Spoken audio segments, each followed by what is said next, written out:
Welcome to part 3 of the Rise of Nationalism in Europe. In the first part, we saw about French Revolution and the ideas of the nation. Then we saw about Napoleon.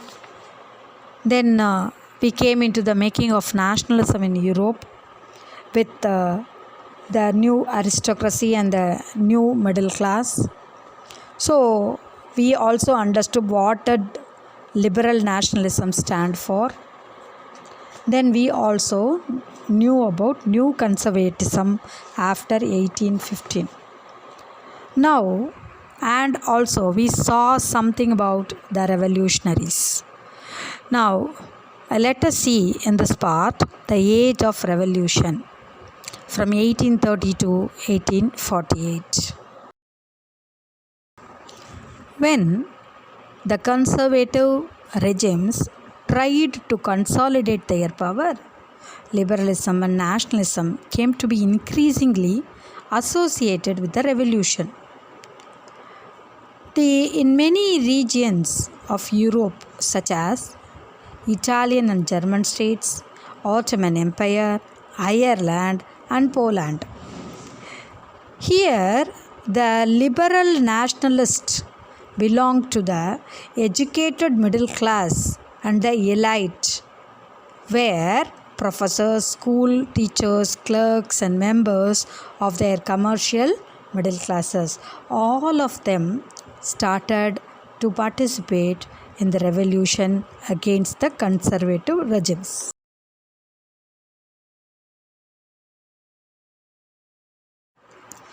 The first appeal took place in France in July 1830.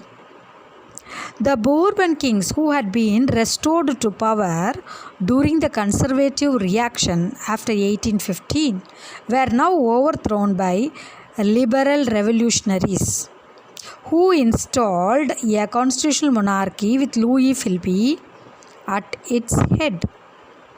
The July Revolution sparked an uprising in Brussels, which led Belgium breaking away from the United Kingdom of Netherlands. When France sneezes, Metternich once remarked, the rest of the Europe catches cold.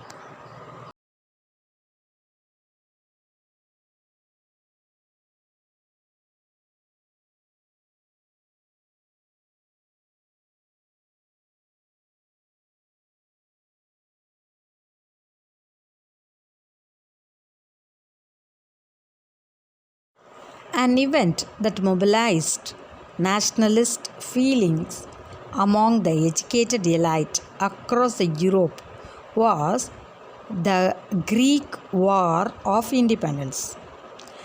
Greece had been a part of Ottoman Empire since 15th century. The growth of revolutionary nationalism in Europe sparked off a struggle for independence amongst the Greek, which began in 1821. Nationalists in Greece got support from other Greeks living in exile and also from many West Europeans who had sympathies for ancient Greek culture. Poets and artists lauded Greece as the cradle of European civilization and mobilized public opinion to support its struggle against a Muslim empire. The English poet Lord Byron organized funds and later went to fighting in the war, where he died of fever in 1824. Finally, the Treaty of Constantinople of 1832 recognized Greece as an independent nation.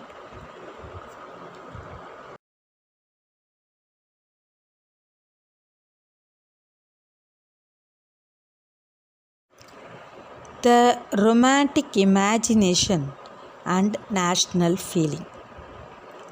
So the development of nationalism did not come only through wars and territorial expansion. Culture played an important role, creating the idea of nation.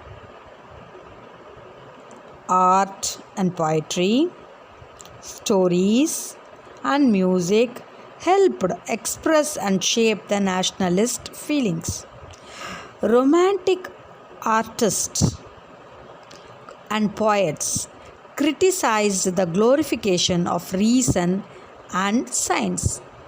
Instead, they focused on emotion, intuition, and mystical feelings.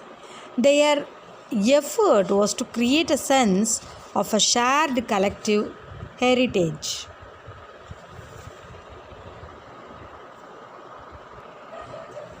A common cultural past as the basis of nation.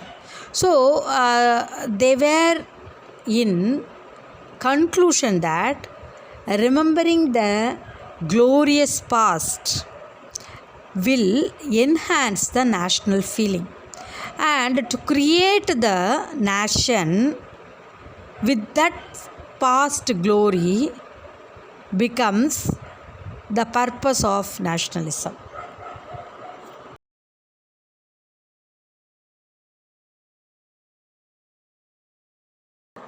Romantics such as German philosopher Johann Gottfried Herder 1744 to 1803 claimed the true German culture was to be discovered among the common people, das Volk.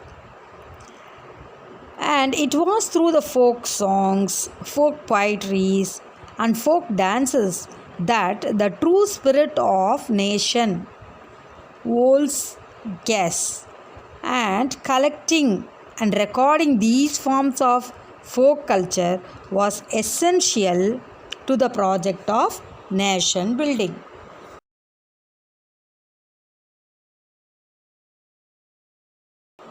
The emphasis on vernacular language and the collection of local folkware was not just to recover an ancient national spirit, but also to carry the modern nationalist message to large audience who were most illiterate.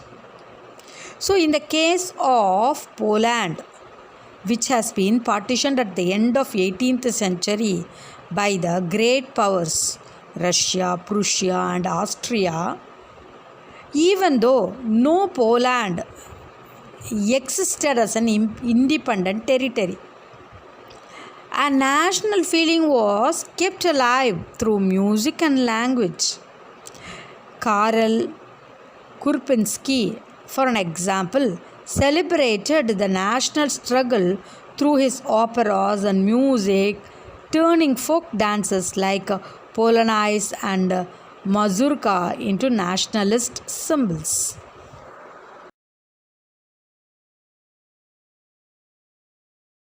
After Russian occupation, the Polish language was forced out of school, and the Russian language was imposed everywhere. In 1831, an armed rebellion against Russian rule took place, was ultimately crushed. Following this, many members of clergy in Poland began to use the language as a weapon of national resistance. Polish was used for church gathering and all religious instruction. As a result, a large number of priests and bishops were put in jail or sent to Siberia by the Russian authorities as punishment for their refusal to preach in Russia. Thus, the use of Polish came to be seen as a symbol of struggle against Russian dominance.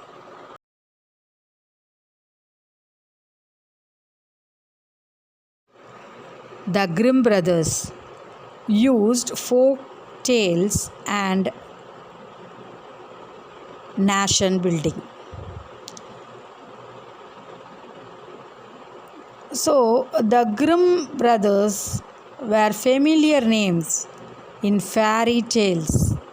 The brothers Jacob and Wilhelm Grimm were born in German city of Hanau in 1785 and 1786. While both of them studied law, they soon developed an interest in collecting old folk tales.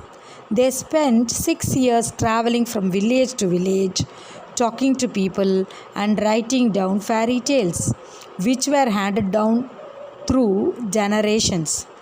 These were popular both among children and adults. In 1812, they published their first collection of tales. Subsequently, both the brothers became active in liberal politics, especially the movement for freedom of the press. In meantime, they also published a 33-volume dictionary of the German language. The Grimm brothers also saw French domination as a threat to German culture and believed that the folk tales they had collected were expressions of a pure and authentic German spirit. They considered their products of collecting folk tales and developing the German language as a part of the wider effort to oppose French domination and created a German national identity.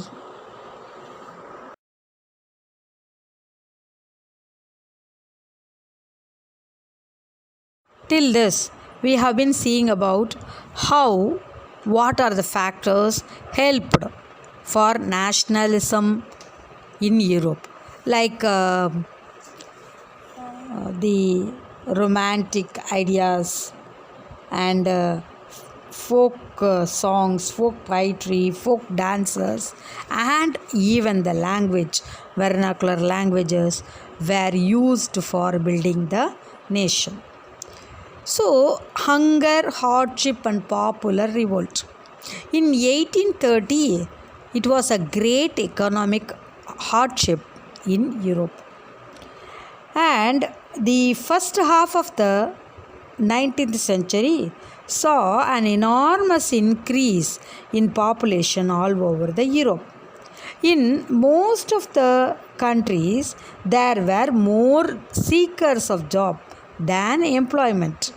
So the population from rural areas migrated to the cities to live in overcrowded slums. And small producers in town were often faced with the stiff competition from imports of cheap machine-made goods from England, and where the industrialization was more advanced than any other continent, and this was especially so in textile production, which was carried out mainly in homes or small workshops and was only a partly mechanized. In those regions of Europe where the aristocracy still enjoyed powers, peasants struggled under the burden of feudal dues and obligations. The rise of food price or year of bad harvest led to widespread pauperism in towns and country.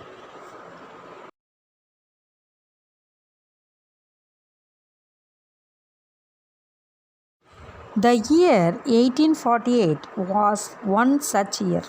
Food shortage and widespread unemployment brought the population of Paris out on the road. Barricades were erected and Louis Philippe was forced to flee. A National Assembly proclaimed a republic, granted suffrage to all adult males above 21, and guaranteed the right to work, and national workshops to provide employment were set up. In the slide, you could see how the people created the barricades in Paris in two pictures and Louis Philippe on the another picture.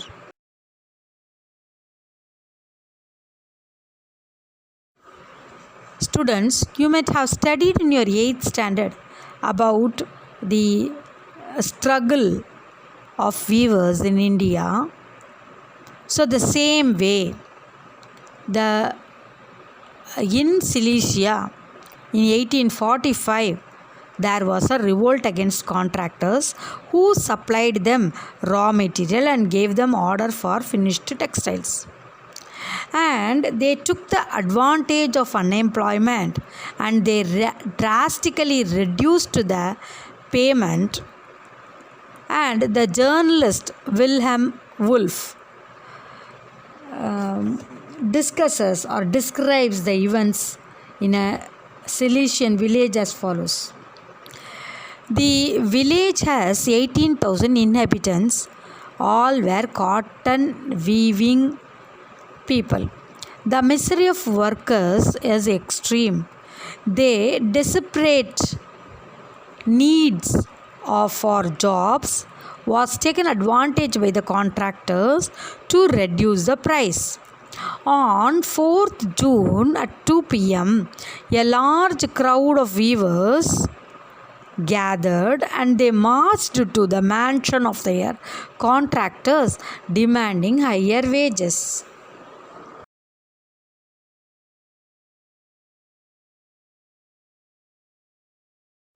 They were treated with scorn and threats alternately. They forced their way into the houses of contractors and smashed its elegant window panes, furniture, and proclaim. And another group broke into the storehouses and plundered it of supplies of cloth which they tore to shreds. The contractors fled with his family to neighboring village. The neighboring village also refused to shelter these contractors. They returned in 24 hours after having requisitioned the army. In the exchange of that followed, 11 weavers were shot by the army and the contractor came back to the village.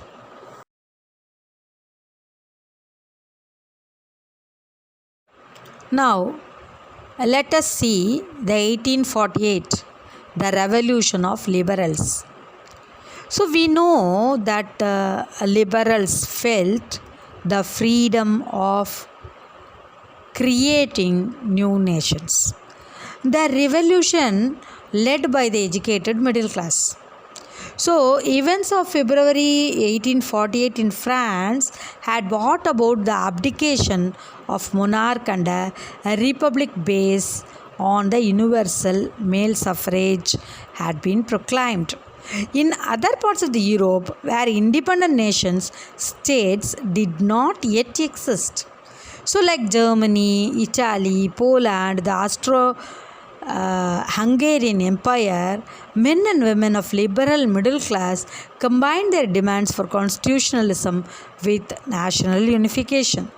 They took the advantage of growing popular unrest to push their demands for creation of a nation state on parliamentary principles, a constitution, freedom of the press and the freedom of the association were claimed.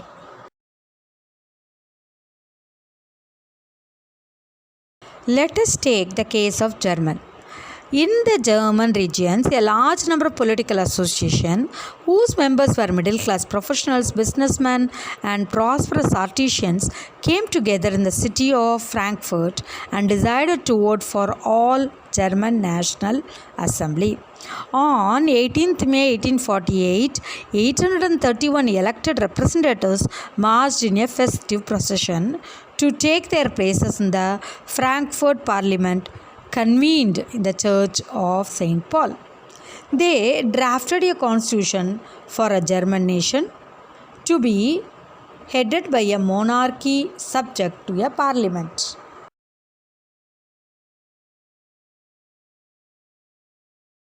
When the deputies offered the crown on these terms to Friedrich William IV, the King of Prussia, he rejected it and joined other monarchs to oppose the elected assembly. While the opposition of aristocracy and military became stronger, the social basis of the parliament eroded. The parliament was dominated by the middle classes who resisted the demands of workers and artisans and consequently lost their support. In the end, troops were called in and the assembly was forced to disband.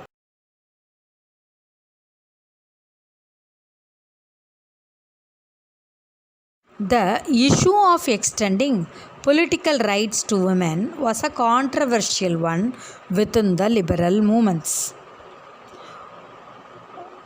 in which large number of women had participated actively over the years. Women had formed their own political associations, founded newspapers, and taken part in political meetings and demonstrations. Despite these, they were denied of rights. We have already seen this type of women participation in French Revolution. So in French Revolution also they were denied political rights.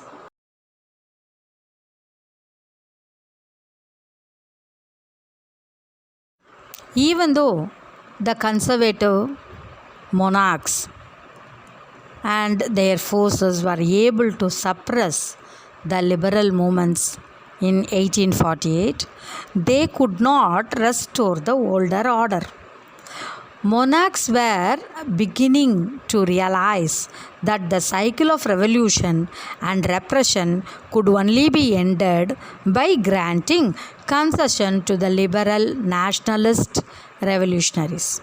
Hence, in the years after 1848, the autocratic monarchies of Central and Eastern Europe began to introduce the changes that had already taken place in the Western Europe before 1815.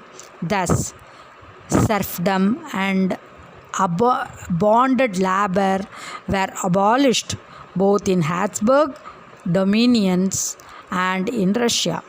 The Habsburg rulers granted more autonomy to the Hungarians in 1867.